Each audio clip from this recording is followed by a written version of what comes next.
Good morning, everyone. How are you all? Hope you all are fine at your place and are studying properly. Today, in this video of class 9th biology, we'll be moving further ahead in the topic or the chapter that is why do we fall ill. We'll be saying today about this chapter. So we'll be studying today the topic principle of treatment that will mainly includes antibiotics, principle of prevention, and last is immunity or immunization and vaccination. We'll be studying about all these three topics today. There is a thought that is prevention is better than cure. It's applicable today because we are living at in a world that is mainly being infected by the COVID. So it's better to prevent ourselves than to get a cure for it. Because once a thread is broken, when you tie it, there is always a knot present in it. Clear? So it would be better if you keep yourself away from all these things and study properly being at your home. Clear? So let's start with the principle of treatment of disease. Disease के treatment का principle क्या क्या होता है उसके बारे में देखते हैं. There are two ways of treatment of disease. Disease को ट्रीट करने का दो वेज होते हैं. पहला, by reducing the effect of disease. Disease के इफेक्ट को रिड्यूस कर दे ताकि आपके बॉडी में जो एंटीबॉडीज़ हैं वो जल्द से ग्रोथ जिनका हो जाए प्रॉपरली. और दूसरा, bye killing the cause of disease, not calling, bye killing the cause of disease. और जो डिजीज़ कॉजिंग एजेंट्स हैं उनको किल कर दें. तो ये दो तरीके से हम क्या कर सकते हैं, डिजीज़ को ट्रीट कर सकते हैं. We can carry out the treatment of disease. Clear? First is by reducing the effects of disease. Disease के इफेक्ट्स को कैसे रिड्यूस करके हम लोग अपने आप को डिजीज़ फ्री रख सकते हैं या डिजीज़ से प्रोटेक्ट कर सकते हैं, वो देखते हैं. In order to reduce the effects of disease, treatment is given to reduce the symptoms. Effects of disease को कम करने से पहले हम लोग क्या देखते हैं, सिम्टम क्या है, लक्षण क्या है डिजीज़ का, उसको कम करने का दवा दिया जाता है. ठीक है. Medicines are taken to bring down fever, reduce pain, control loose motion etcetera. Also bed rest is advise to conserve energy which can be made available for healing. So medicines are given according to the symptoms. Like if fever is there, so you will be given medicine to lower down your body temperature. Body pain is there, so you will be given a medicine to get rid of those body pains. Clear? To reduce the pain, to control the temperature of your body or lower down the temperature of your body. Clear? Also you are advised to take bed rest, or you can say rest. Why? Because when you take rest, there is a conservation of energy. And that energy can be used up in healing, or that energy can be used up in getting rid of the disease. However, the treatment of symptoms does not make microbes ineffective. For this, it is necessary to kill the microbes. लेकिन symptoms को treat करना एक effective तरीका नहीं है. एक effective तरीका क्या है आपका? You have to kill those microbes. जो माइक्रोब्स डिजीज कॉज कर रहे हैं उन माइक्रोब्स को किल करना is the best way to get rid of a disease. ठीक है. केवल सिम्टम्स को खत्म करने से डिजीज खत्म नहीं होता है. So the best way to get rid of a disease is by killing the cause of disease. Disease को कॉज करने का जो डिजीज का जो कॉजिंग एजेंट है, ठीक है, उसको किल करने से क्या होगा, you will be disease free. Microbes can be killed by taking medicines which affect the biochemical processes of a particular groups of microbes such as virus, bacteria, fungi, protozoa, etc. यानी अगर हम जो भी डिजीज कॉजिंग माइक्रोब्स हैं, ठीक है, उनके metabolic activities, ठीक है, उसको या उनके बायोकेमिकल प्रोसेसेस जो उनके बॉडी में टेक प्लेस हो रहे हैं उनको अफेक्ट करने का अगर हम मेडिसिन लें, ऐसा मेडिसिन जो उनके बायोकेमिकल एक्टिविटी को हार्म करे, तो क्या होगा, they will die. And when they will die, what will happen, you will become healthy, you will be disease free. Clear? So the best way is by killing the disease causing microbes. Usually antibiotics are the substances that are administered in the first phase to block the biochemical pathway or inhibit the growth of pathogens. और क्या दिया जाता है for getting rid of these disease causing infectants? You are given antibiotics. Today we will be studying about the antibiotics. Clear? The first effective antibiotics was discovered by Alexander Fleming, was named as penicillin. और सबसे पहला जो antibiotics discover किया गया था, it was done by Alexander Fleming and it was named as penicillin. ये हमारे Alexander Fleming, ठीक है. He was the one who discovered the first true antibiotic. सबसे पहला एंटीबायोटिक का डिस्कवरी किनके द्वारा किया गया था? Alexander Fleming. और नाम क्या था? Penicillin. Clear? It's very important to know the name of the first antibiotic and the person who invented it or who prepared it. Now classification of antibiotics. Antibiotics का classification based on mode of action. उनके action के mode पे दो types के होते हैं, bacteriostatic and bactericidal. Bacteriostatic यानी जो बैक्टीरिया को के नंबर को स्टैटिक कर दे, उनको नंबर को इंक्रीज नहीं होने दे, इसे क्या बोलते हैं हम? बैक्टीरियोस्टैटिक. नेक्स्ट इज बैक्टीरिसाइडल, यानी जो बैक्टीरिया को किल करे. ठीक है, सुसाइडल कैसे होता है वैसे ही है आपका बैक्टीरिसाइडल. ठीक है, बैक्टीरिसाइडल यानी that kills the bacterias, disease causing bacterias. Next is based on spectrum of action, यानी रेंज ऑफ एक्शन आपका कितना है. On that basis we have broad spectrum and narrow spectrum. दो टाइप के एंटीबायोटिक्स है. पहला है आपका ब्रॉड स्पेक्ट्रम एंटीबायोटिक और दूसरा है आपका narrow spectrum antibiotic. These are the two types of antibiotics that are present on the basis of spectrum of action. Clear? Will see broad spectrum antibiotic. Broad spectrum antibiotic क्या होते हैं? Broad spectrum antibiotics are active against the wide number of bacterial types and thus may be used to treat a variety of infectious disease. यानी broad spectrum का मतलब क्या हुआ?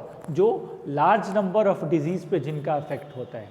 यानी broad spectrum antibiotics वो डिजीज प्रिवेंटिंग एंटीबायोटिक है जिनका effect large number of disease पे होता है, जो large number of disease causing infectants को किल कर सकते हैं. ठीक है, उन्हें हम क्या बोलते हैं? Broad spectrum antibiotics. क्लियर? जैसे एग्जांपल है आपके पास tetracycline, chloramphenicol, amoxicillin, these are the erythromycin. ये सब क्या है? These are the few types of broad spectrum antibiotics. Clear? These are the few types of broad spectrum antibiotics. Broad spectrum antibiotics क्या होता है? जिनका effect large number of disease पे हो. नेक्स्ट इज नैरो, यानी जो सेलेक्टेड ग्रुप ऑफ बैक्टीरियाज यानी selected group of disease causing agents को अफेक्ट करें, उन्हें हम क्या बोलते हैं? Narrow spectrum. जैसे पेनिसिलिन जी. ठीक है, क्लॉक्सासिलीन, ये सब क्या है? These are the narrow spectrum antibiotics. ये यानी इनका इफेक्ट लिमिटेड बैक्टीरियाज पे होते हैं या फिर लिमिटेड इन्फेक्टिंग एजेंट्स पे होते हैं. क्लियर? नेक्स्ट इज बैक्टीरिसाइडल, यानी that kills the organism. Disease causing organisms को जो किल करें उन्हें हम क्या बोलते हैं? बैक्टीरिसाइडल. उन्हें बोलते हैं हम बैक्टीरिसाइडल. एग्जाम्पल बी लैक्टेम्स या vancomycin. These are the two bactericidal. कौन कौन सा? B lactams and vancomycin. Next is bacteriostatic, means जो इनहिबिट करे ग्रोथ को, जो नंबर को स्टैटिक रखे, खत्म रखे, नंबर को एक ही जगह पे रखे, नंबर को इंक्रीज नहीं होने दे, उन्हें क्या बोलते हैं? बैक्टीरियोस्टैटिक. ठीक है. Relapses can occur after discontinuation of drug, यानी अगर हम बैक्टीरियोस्टैटिक एंटीबायोटिक्स को सेवन कर रहे हैं, ले रहे हैं, तो अगर हम उस एंटीबायोटिक का लेना बंद करेंगे तो there might be a case that this and disease causing infectants might increase in number. Clear? So the best way is bactericidal. Kill the disease causing infectant, you will be disease free. Clear? Example है आपके पास clindamycin. Next is making antiviral medicine is more difficult than making antibacterial medicine. Why?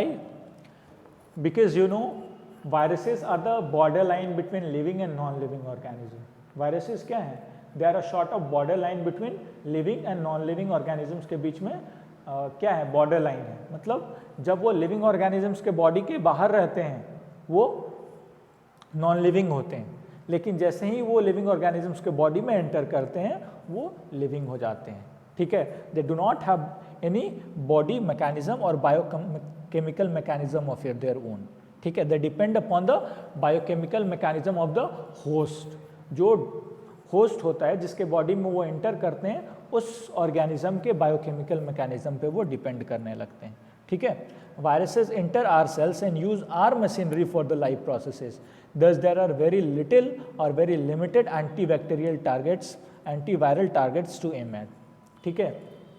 तो इसीलिए क्या होता है, बहुत little space left होता है रिसर्चर्स के पास कि वो टारगेट करे so that they are able to kill those viruses. That is why it is very difficult to prepare this viral or antiviral medicines. Clear? COVID is what? It's a viral disease. And why this is taking a long time? Just because it is very difficult to find out the antiviral targets. Clear? Reason is these viruses enter our body and they use our mechanism for their growth. ठीक है?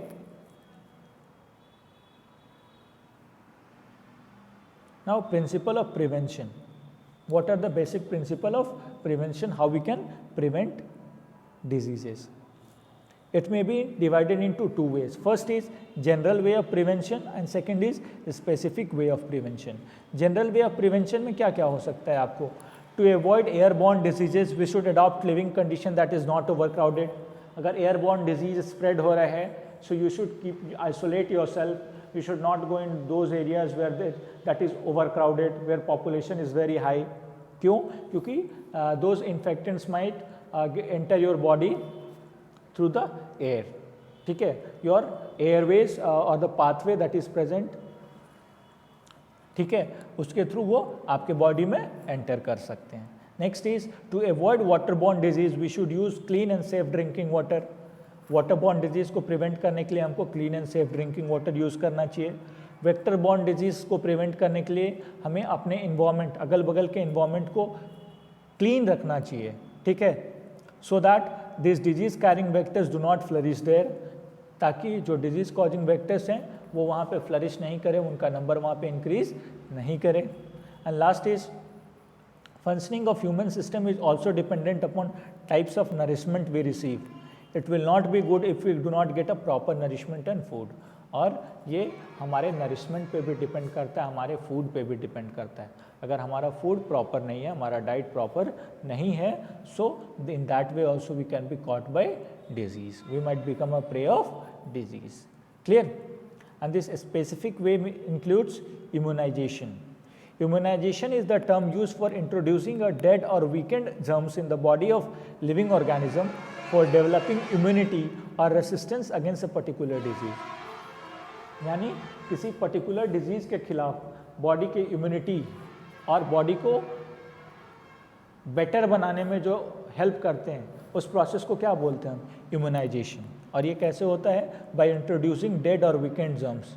Dead germs या weekend germs को हम अपने body में introduce करते हैं और वो जर्म्स हमारे बॉडी में जाकर के स्ट्रांग होते हैं, they are able to fight with the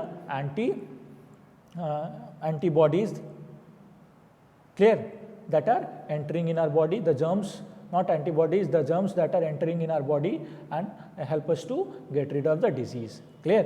So जब हम लोग डेड या वीकेंड जर्म्स को हमारे बॉडी में एंटर करते हैं तो वो क्या करते हैं? वो जो डिजीज़ कॉजिंग इन्फेक्टेंट्स होते हैं उनसे हमें फाइट करने में हेल्प करते हैं। Clear? They help us to fight against those disease causing infectant. Similarly immunity क्या है? It is the ability of the body to fight the infection, fight the infection और द फॉरेन सब्सटेंसेस। बॉडी के ability को क्या बोलते हैं हम? Immunity बोलते हैं, ठीक है। Next is vaccination. Vaccination is the process of distributing and administrative vaccines. ये क्या है? वैक्सीनेशन वो प्रोसेस है जिसमें distributing and administrating, it's ING, administrative not, it's administrating, please do it here, administrating vaccines. Vaccination क्या है? वैक्सीनेशन वो process है जिसके थ्रू वैक्सीन्स को डिस्ट्रीब्यूट किया जाता है और एडमिनिस्टर किया जाता है, ठीक है। वैक्सीन क्या है? It is the short of a preparation or a sort of a solution, or you can say a sort of a substance that is injected in our body, ठीक है, to prevent the effect of infection to an organism, जो कि organism के body में जो effect होगा उस effect को प्रिवेंट करने में हेल्प करता है, मदद करता है. और वैक्सीनेशन टर्म किसने दिया था? एडवर्ड जेनर ने दिया था. Who gave the term vaccination? It was given by Edward Jenner. Vaccine can be introduce in the body of a person mostly by injection and sometime orally. Mostly injection के through करते हैं, लेकिन कभी कभार orally through the mouth in the form of drops भी दिया जाता है, जैसे पोलियो ड्रॉप होता है आपका. ठीक है. When vaccine enters the body, it stimulates white blood cells in the body to produce antibodies against the disease causing germs. और ये क्या करता है, जब वैक्सीन एंटर करता है तो वो क्या करता है, एंटीबॉडीज़ डेवलप करने में हेल्प करता है. ठीक है, वो एंटीबॉडीज़ डेवलप करने में हेल्प करता है और फाइट करने में हेल्प करता है, डिजीज़ कॉजिंग जर्म्स को फाइट करने में हेल्प करता है. क्लियर? फ्यू एग्जाम्पल्स देखो आप. टेटनस टॉक्सॉइड, टीटी वैक्सीन, ये टेटनस के खिलाफ मिलता है. Bacillus of Calmette Guerin vaccine, BCG, tuberculosis के खिलाफ में मिलता है. ठीक है, to protect you from tuberculosis. DPT, diphtheria, pertussis and tetanus के खिलाफ. क्लियर? टेटनस के खिलाफ दिया जाता है. ओरल पोलियो वैक्सीन, पोलियो के अगेंस्ट में मिलता है. एमएमआर वैक्सीन, मिजल्स, मम्प्स और rubella, to prevent you from these diseases, these vaccines are given. Clear? Their spelling of tetanus, say it once. Tetanus is TETANUS. So you have to remember the name of these vaccines. Clear? You have to remember this name of vaccines and the disease for which they are administered. Clear? Tetanus toxoid है आपका. BCG vaccine है. Clear? DPT vaccine है आपका. ठीक है. MMR है, and this is polio vaccine, and this is orally. Clear? So आप paste some pictures in order to show you how these vaccines or how these droplets are present. Clear? That's all for today in this video. Thank you everyone.